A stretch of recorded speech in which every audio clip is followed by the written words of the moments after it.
The Tale of Peter Rabbit. Once upon a time there were 4 little rabbits, and their names were Flopsy, Mopsy, Cottontail, and Peter. They lived with their mother in a sandbank underneath the root of a very big fir tree. "Now, my dear," said old Mrs. Rabbit one morning, "you may go into the fields or down the lane, but don't go into Mr. McGregor's garden. Your father had an accident there. He was put in a pie by Mrs. McGregor. Now run along and don't get into mischief. I am going out." Then old Mrs. Rabbit took a basket and her umbrella and went through the wood to the baker's. She bought a loaf of brown bread and 5 currant buns. Flopsy, Mopsy, and Cottontail, who were good little bunnies, went down the lane to gather blackberries. But Peter, who was very naughty, ran straight away to Mr. McGregor's garden and squeezed under the gate. First he ate some lettuces and some French beans, and then he ate some radishes. And then, feeling rather sick, he went to look for some parsley. But round the end of a cucumber frame, whom should he meet but Mr. McGregor? Mr. McGregor was on his hands and knees planting out young cabbages, but he jumped up and ran after Peter, waving a rake and calling out, "Stop, thief!" Peter was most dreadfully frightened. He rushed all over the garden, for he had forgotten the way back to the gate. He lost one of his shoes among the cabbages, and the other shoe amongst the potatoes. After losing them, he ran on 4 legs and went faster, so that I think he might have got away altogether if he had not unfortunately run into a gooseberry net and got caught by the large buttons on his jacket. It was a blue jacket with brass buttons, quite new. Mr. McGregor came up with a sieve, which he intended to pop upon the top of Peter, but Peter wriggled out just in time, leaving his jacket behind him, and rushed into the tool shed and jumped into a can. It would have been a beautiful thing to hide in if it had not had so much water in it. Mr. McGregor was quite sure that Peter was somewhere in the tool shed, perhaps hidden underneath a flower pot. He began to turn them over carefully, looking under each. Presently, Peter sneezed, "Kerchoo!" Mr. McGregor was after him in no time, and tried to put his foot upon Peter, who jumped out of a window, upsetting 3 plants.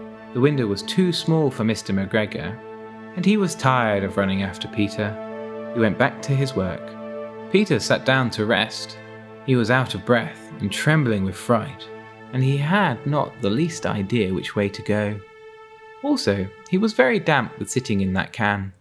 After a time, he began to wander about, going lippity, lippity, not very fast, and looking all around. He found a door in the wall, but it was locked, and there was no room for a fat little rabbit to squeeze underneath. An old mouse was running in and out over the stone doorstep, carrying peas and beans to her family in the wood. Peter asked her the way to the gate, but she had such a large pea in her mouth that she could not answer. She only shook her head at him. Peter began to cry. Then he tried to find his way straight across the garden, but he became more and more puzzled. Presently, he came to a pond, where Mr. McGregor filled his water cans. A white cat was staring at some goldfish. She sat very, very still, but now and then the tip of her tail twitched, as if it were alive. Peter thought it best to go away without speaking to her. He had heard about cats from his cousin, little Benjamin Bunny. He went back towards the tool shed, but suddenly, quite close to him, he heard the noise of a hoe. Screech! Scratch, scratch, scritch! Peter scuttered underneath the bushes. But presently, and as nothing happened, he came out and climbed upon a wheelbarrow and peeped over. The first thing he saw was Mr. McGregor hoeing onions.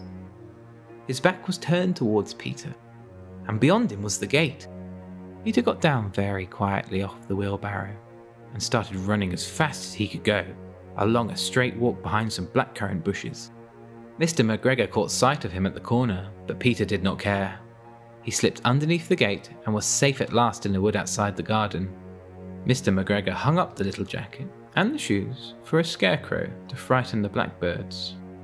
Peter never stopped running or looked behind him till he got home to the big fir tree. He was so tired that he flopped down upon the nice soft sand on the floor of the rabbit hole and shut his eyes. His mother was busy cooking. She wondered what he had done with his clothes. It was the second little jacket and pair of shoes that Peter had lost in a fortnight.